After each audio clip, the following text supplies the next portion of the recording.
ইসলামের শেষ নবী কে?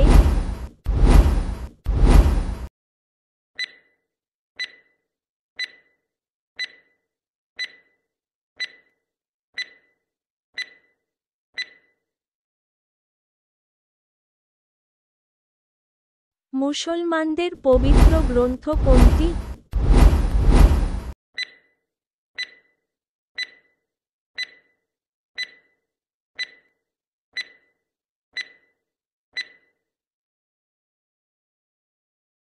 মুসলমানদের কিবলা কোথায়?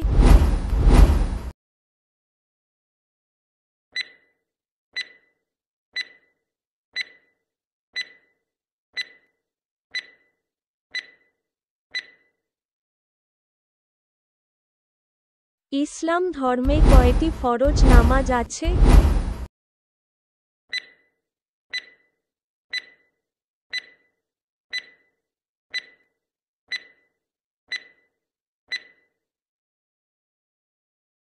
রমজান মাসে রোজা রাখার উদ্দেশ্য কি?